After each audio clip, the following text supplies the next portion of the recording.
नमस्कार दोस्तों आज जिस स्टॉक के ऊपर मैं चर्चा करने वाला हूं उस स्टॉक में लगातार और बार बार सवाल ये आ रहे हैं कि भाई Q2 के बाद अब करना क्या है।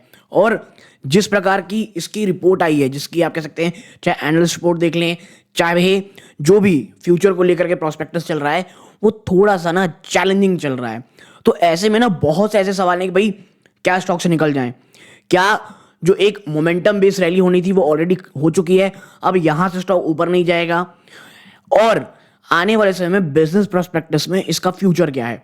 तो इन तमाम चीजों में कैसा है चर्चा करेंगे। 10 से 12 मिनट का वीडियो होने वाला है, बहुत प्रिसाइज, बहुत क्रिस्प होगा। अगर आप इस चैनल में पहली बार आए हैं, सब्सक्राइब करके ऑल नोटिफिकेशन दबा दें ताकि इस प्रकार के स्टॉक स्पेसिफिक वीडियोस आपके नोटिफिकेशन बार में आए। किसी और स्टॉक में चर्चा करानी है कमेंट बॉक्स में बताइएगा, और प्लीज़ वीडियो को ज़रूर लाइक कीजिएगा। आप ऐसा करेंगे तो यूट्यूब अन्य को भी ये जो वीडियो है वो रेकमेंड करेगा। और अगर पुराने हैं तो ही कीजिएगा लाइक, अगर नए हैं व्यूअर तो थोड़ा देख लीजिए, अगर वीडियो अच्छा लगे तभी लाइक कीजिएगा।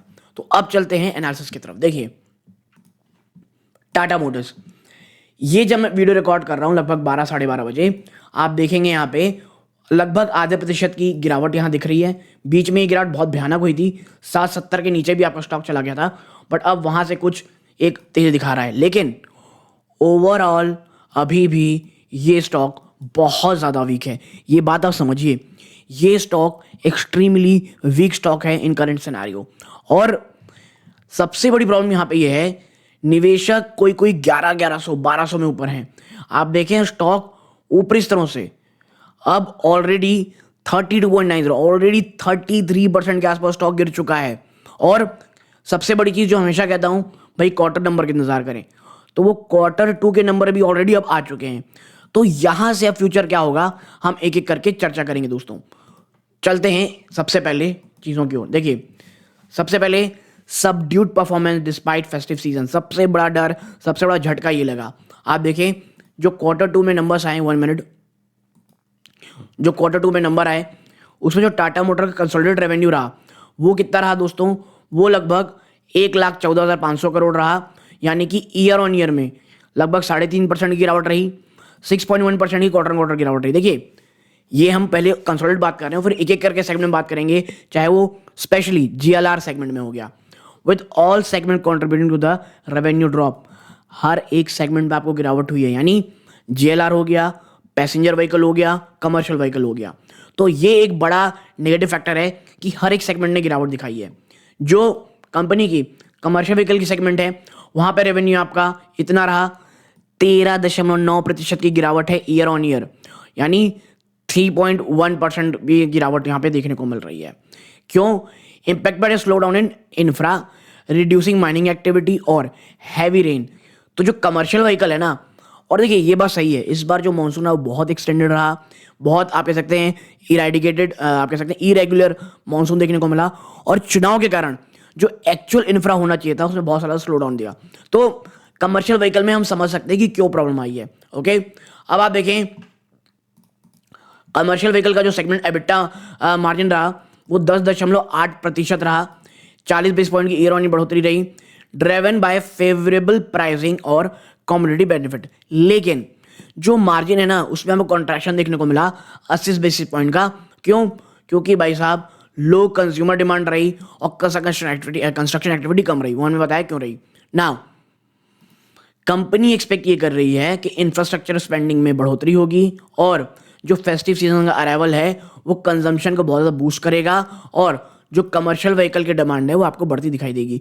और देखिए एक बात तो श्योर है, क्वार्टर में ये क्वार्टर ज़्यादा अच्छा रहेगा, ऐसा मुझे भी लगता है, स्पेशली कमर्शियल व्हीकल के लिए। अब आते हैं क्या पैसेंजर व्हीकल के लिए। तो पैसेंजर व्हीकल का रेवेन्यू कितना रहा, इतना रहा भाई साहब वो, और ईयर ऑन ईयर 3.9% गिरावट, 1.2% गिरावट क्वार्टर। ठीक है, वॉल्यूम्स में बड़ी गिरावट। और देखिए ये बात अगर आप मेरे शॉर्ट्स भी देखे होंगे, मैंने कहा था इन्वेंट्रीज लगातार बढ़ रही है शोरूम वालों की, ठीक है, और वो लगातार 3 महीने से लगातार बढ़ रही थी, और उसका असर अब आपको यहाँ देखने को मिल रहा है। इसके साथ ही साथ आप यहाँ पाएंगे जो पैसेंजर व्हीकल का जो सेगमेंट है उसका जो एबिटा रहा है वो 6.2% पे रहा है, down by 30 basis point year on year. ठीक है, 40 बेसिस पॉइंट बढ़ा है लेकिन क्वार्टर ऑन क्वार्टर। जो क्वार्टर इंक्रीज देखने को मिल रहा है ना आपको मार्जिन में, वो प्रोडक्ट मिक्स में बहुत अच्छी इंप्रूवमेंट देखने को मिल रही है, यानी जो हाई मार्जिन प्रोडक्ट है उसमें ज़्यादा बिक्री हुई है। अब Q2 फाइनेंशियल 25 में जो प्रॉफिट आफ्टर टैक्स है वो 33, आप यहाँ मिलियन के हिसाब से दिया तो हम कह सकते हैं यहाँ पे एक पॉइंट इधर करके 3,343 करोड़ रुपीज़ रहा है। 11.2% की गिरावट है ईयर ऑन ईयर, 39.9% की गिरावट है, ऑलमोस्ट 40% की क्वार्टर। और ये बहुत बड़ा अंडर परफॉर्मेंस था कईयों के एनालिस्ट के एस्टिमेट्स को लेकर के। तो ये चीज़ें हो गई। अब आते हैं मेन मुद्दों के ऊपर। सबसे पहला JLR। देखिए भाई साहब, ये ना ये आप कह सकते हैं ब्रेड और बटर रहा है टाटा मोटर्स के लिए, और ये एक बहुत ही वीक क्वार्टर रहा है। क्यों रहा है आप देखें यहाँ पे, JLR ने ना एक सिग्निफिकेंट प्रोडक्शन कंस्ट्रेंट देखा है।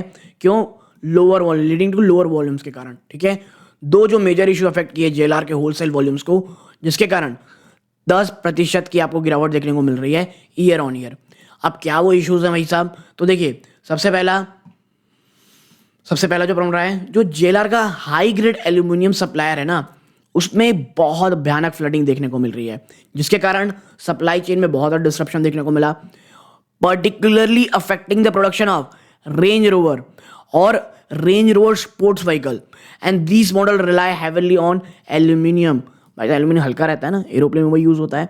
तो सबसे बड़ा रीजन जो हाई ग्रेड एल्यूमिनियम है उसकी सप्लाई में प्रॉब्लम आने के कारण आपको इस प्रकार की चीजें देखने को मिल रही हैं। ओके, फिर सेकंड क्या है, JLR temporary held back 6,029 vehicle to conduct additional quality control. ठीक है, तो भाई साहब इस प्रकार की दो चीजें हैं मेनली अफेक्टिंग सेल्स यूके और यूरोप, जिसके कारण यूके और यूरोप में सबसे ज्यादा इफेक्ट देखने को मिला हमको। और देखें जो JLR EBITDA है, अर्निंग बिफोर इंटरेस्ट, ठीक है ये तो सब जानते हैं। अब margin contracted by 320 basis point year on year, और जो प्रॉफिटेबिलिटी कैन इम्पैक्ट हुई by raw material supply constraint, higher marketing spend और वारंटी कॉस्ट में बढ़ोतरी होना। ठीक है, तो आप देख रहे होंगे बहुत सारी हेडविंड्स, बहुत सारे इश्यूज आपको यहाँ पे देखने को मिल रहे हैं। ठीक है, तो JLR का वीक क्यों रहा इसकी हमको बात पता चल गई है। अब आप करते क्या, डोमेस्टिक बिजनेस, कमर्शियल व्हीकल और पैसेंजर व्हीकल स्ट्रगल कर रहे हैं। देखिए बहुत सारी चीज़ें हमने ऊपर ही चर्चा कर ली कि दोनों में स्ट्रगल क्यों चल रहा है, बट यहाँ देखिए जो डोमेस्टिक बिजनेस है ना टाटा मोटर्स का, वो reportedly result that were below market expectation. ठीक है, वो मार्केट एक्सपेक्टेशन से बहुत नीचे रहे।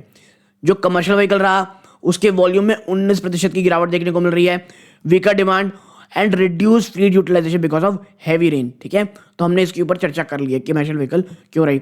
Despite this challenges EBITDA margin आप देखेंगे इंप्रूवमेंट दिखाया है 40 बेसिस पॉइंट की, supported by operating leverage coupled with benign commodity prices. तो ये तो बात हुई कमर्शियल व्हीकल की। तो इससे एक चीज हमको अभी तक समझ में आती है, कमर्शियल व्हीकल आने वाले क्वार्टर्स में एक जंप करता हुआ आपको दिखाई देगा। अब बात कर लेते हैं क्या पैसेंजर व्हीकल की। तो पैसेंजर व्हीकल सेगमेंट में 6% की आपको ईयर ऑन वॉल्यूम डिक्लाइन देखने को मिल रही है, और ये क्यों है, impacted by dampened EV demand. Electric vehicle की डिमांड में बड़ी गिरावट आई, और जो डिक्लाइन थी ना 30 बेसिस की पॉइंट की एबिटा मार्जिन में, वो प्राइमरली इसलिए रही higher discounting needed to stimulate demand amid weak consumer segment. भाई साहब आपको इस बार ना बहुत सारे डिस्काउंट मिल रहे हैं, और वो क्यों मिल रहे हैं, कंज्यूमर सेंटिमेंट वीक था इसलिए। ओके, अब आप देखें JLR स्ट्रगल एड, ये तो बात होगी क्यों हुआ था प्रॉब्लम। अब क्या आगे भी स्ट्रगल देखने को मिलेगी, तो इसकी बहुत अच्छी लाइन है यहाँ पे आप पाएंगे। अगर आप जियोग्राफिकली देखेंगे तो जो होलसेल वॉल्यूम है ना उसमें आपको डिक्लाइन देखने को मिल रहा है मोस्ट रीजन में compared with same quarter last year.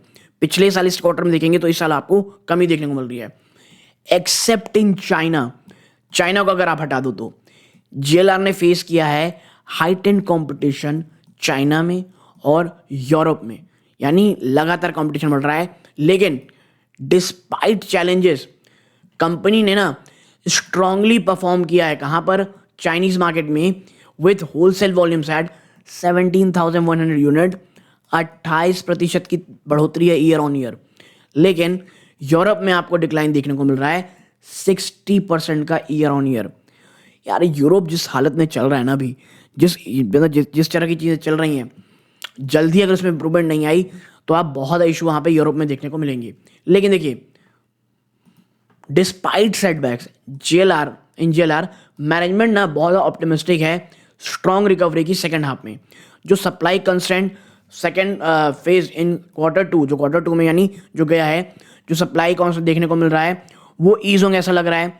जो क्वालिटी इशू है रिगार्डिंग 6000 व्हीकल क्वार्टर 2 में वो भी मोस्टली रिजॉल्व हो जाएंगे कहा जा रहा है, और allowing this unit to be sold in quarter 3।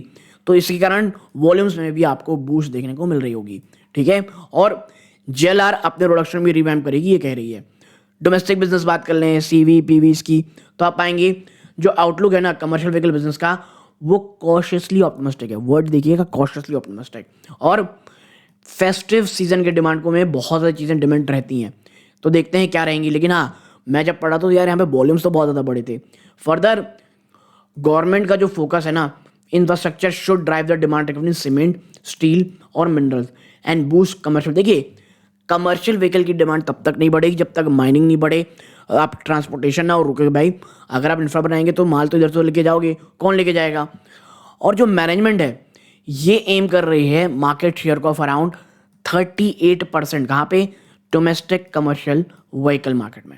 Okay, तो ये इस प्रकार की चीज़ें हैं।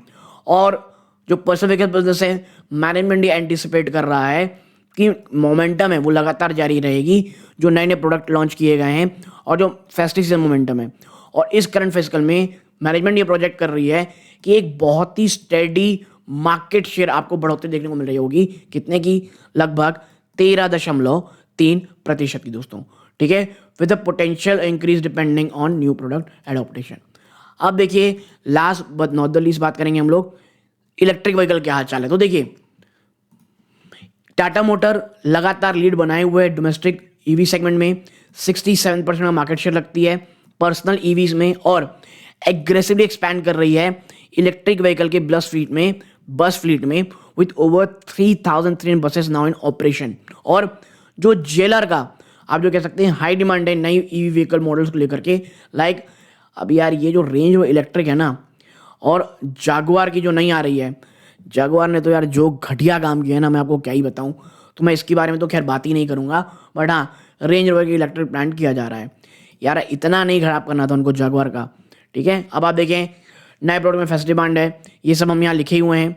अब बात कर लेते हैं क्या कि भाई लेवल्स कौन कौन से यहाँ पे नज़र में होने चाहिए। देखिए, एसबीआई ग्रुप के पास लगभग 1 मिनट, एसबीआई ग्रुप के पास लगभग आप देखें 2.67% स्टेक है। आईसीआईसीआई ग्रुप का 1.31, राकेश झुंझुनवाला जी का 1.3% स्टेक है इस पूरे के पूरे बिजनेस में। ओके, अब आते हैं, देखिए अगर आप देखेंगे यहाँ पे तो सबसे पहला सपोर्ट आता है ये जो कि पिछले महीने में जो ट्रेड हुई है उसके हिसाब से लेवल्स हैं। क्लासिक हिसाब से 778 पहला लेवल है, फिर 722, देन 619 रुपये।